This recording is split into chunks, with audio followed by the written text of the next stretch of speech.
Here we are in the Writers and Illustrators of the Future Lounge at the Author Services Building in Hollywood. It contains a gallery of the writer and illustrator judges, a selection of the awards the contests have received, a library containing novels and art books published by winners and judges, and a selection of photos of some of our beloved keynote speakers and guests.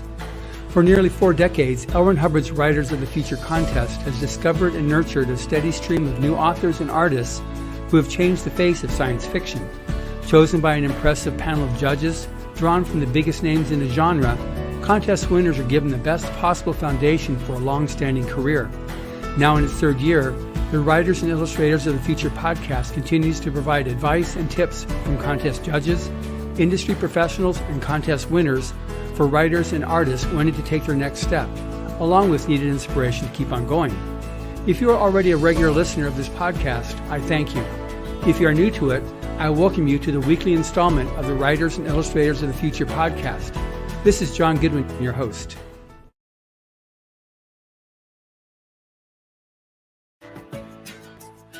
Hello, and welcome to the Writers and Illustrators of the Future podcast. This is John Goodwin, your host.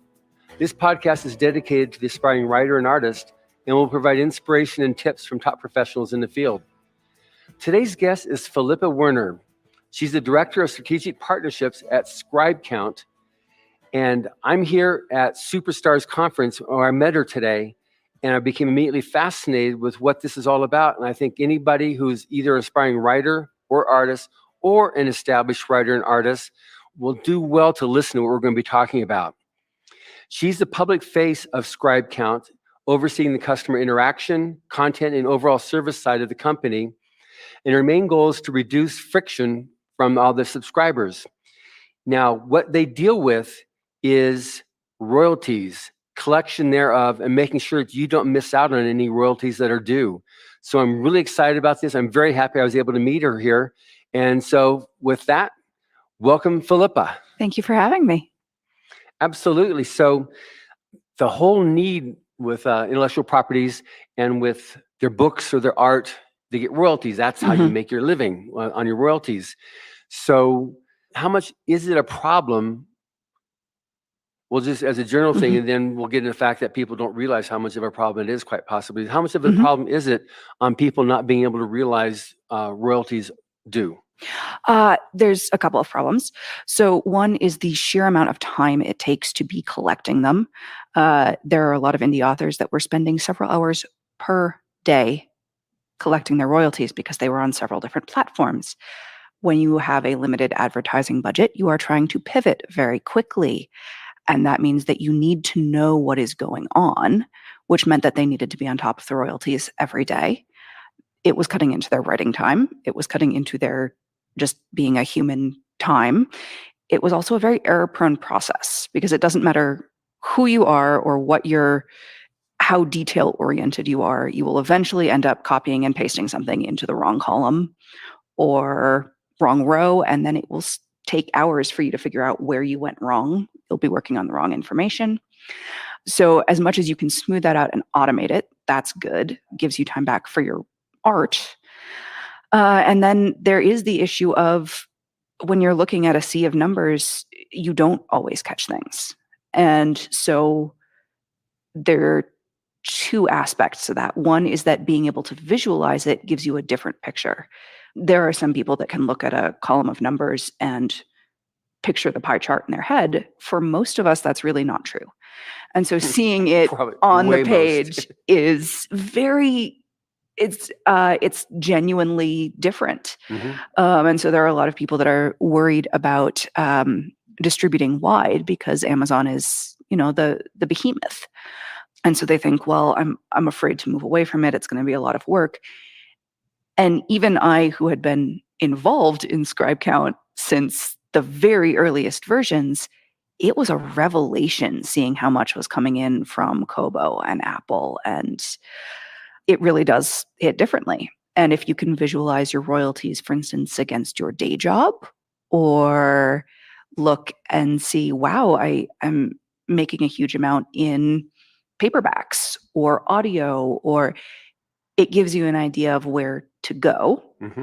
And then, as you mentioned, missed royalties. One of our biggest success stories so far has been someone who we went back and forth with because they were saying, you got the payment data wrong. I'm like, well, obviously we want to fix that. And it turned out that a platform that I will not name had missed paying them a whole bunch of royalties. It was genuinely a mistake and oversight, but because we had pulled the data out of their database, they were able to go back and say, hey, I never got this payment. And that was wonderful. Like, that was a great day that we got that email from someone. Right.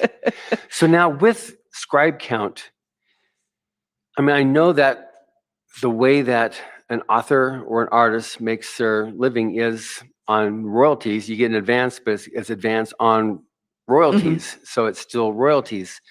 So what makes it so important to have something like scribe count to use as a tool?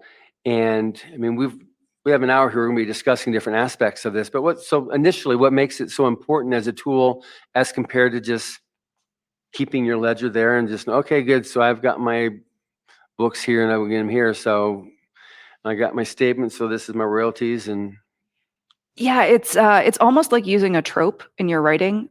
You can go farther because you've used the shorthand. So if you take less time collecting the data, you can do more with it because you simply haven't spent all of your brain power on clicking through on this rote repetitive task.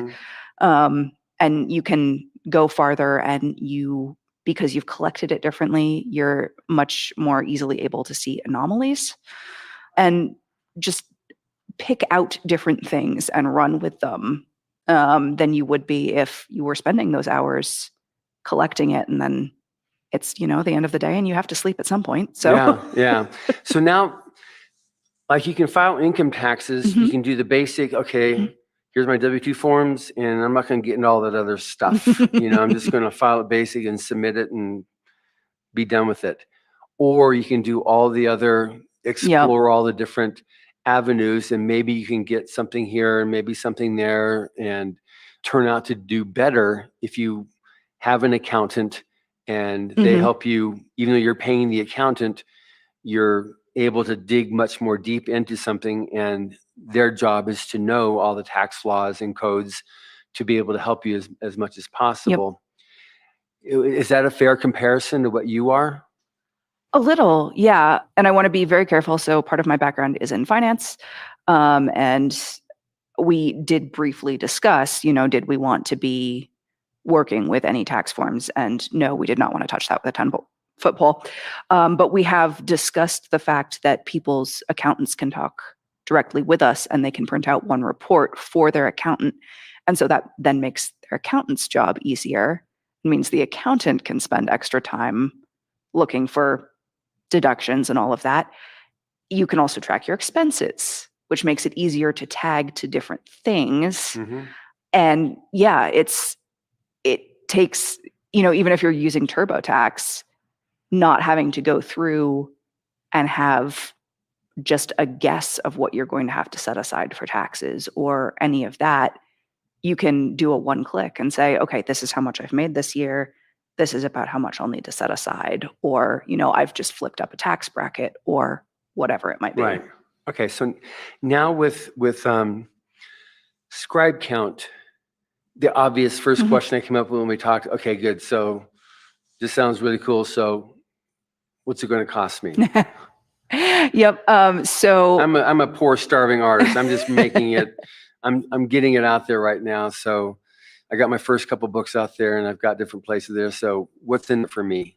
And Randall and I both I don't think there's anyone in the industry who didn't get a ton of help at the start. And we both did, and we both wanted to pay it forward. So newbie authors up to $1,000 a month in combined royalties, free, always free. Wow. So if I sell whatever books, I mean, that's like $12,000 a year book income or royalty income rather, not book sales, but actual royalties on my book sales. It's free with you if it's $1,000 a month. It's crazy. Yes, we have had some pushback from our accountant, actually. But it was important. it's one of the things in the community that's really important. And so it was necessary that we say, it's even more important when you're just starting out, or say you burned out or you had a health crisis and you're just coming back in, and maybe you were making $10,000 a month before and now it's 1,000, but you don't have to pay for that month. And if you flip up a tier, yes, absolutely, you'll have to pay. But then it really is a community thing, because that if you're in one of the paying tiers, you're helping provide it to the newbies. And that's very important to most of our customers as well. So okay, so what is that tier? So now I got my royalties, and I'm making so if I'm making $5,000 a month, there's $60,000 a year. So that's not too unreasonable in terms of a mid-size author there. So how would that go? So between $1,000 and $2,000 a month, you'll pay $15, and then $2,000 and up, you'll pay $20, or you can $20 per month. And how we do it is at a 2-month lag, so that we account for things like returns and exchange rates, and make sure that we're not charging you when we shouldn't. And then if you flip up a tier and the next month you're down, you can flip down. If you are almost always in the paying tiers, you can just shorthand it, do an annual subscription, works out to $15.41 a month, and then just not have to worry about it every single month. Right. But yeah, so the max it costs is $185 a year, or $240 if you pay month by month. Wow, that's great. So now, if a person, he's written some books, he's got them out there, he's not just in Barnes and Noble and in Amazon and in Kobo in Canada, but he's also now he's got his books there in South Africa, he's got it in UK, he's got them in Australia. How do you guys fit in with that? So it depends. If it's a distributor that we draw from, then that will show up in our map. So we have a map down at the bottom. You can see where you are selling books. And if suddenly something pops up and you're like, wow, I sell a lot of books in South Africa, I should do something with that, you have that information. And if it's something that's coming in from a platform that we don't have yet, you'll want to do 2 things, which is you can upload those royalties manually and then email us and say, wow, I really wish that you would pull these royalties automatically for me. And then we can reach out to that platform and say, hi, some of the authors that are selling via you would really like to combine forces. This is good for everyone. What can we do together? Let's get our developers in a room with yours. So wow. Okay. So now ScribeCount's been around for how many years? About a year now. About a year now. Last January was when we launched in 21. Okay. So how many countries are you reaching into now? In terms of our user base, or in terms of how you collecting data? So in terms of currencies, I believe there's 12 or 14 currencies that are coming in. The biggest limiting factor is usually where the big platforms distribute to.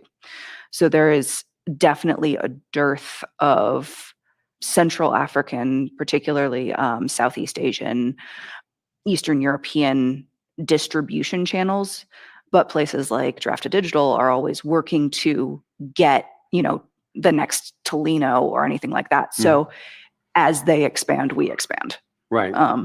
Yeah. Oh, good. So now it seems like it's for a company, you need to have a lot of savvy on numbers. So how'd you put this together? Because obviously royalties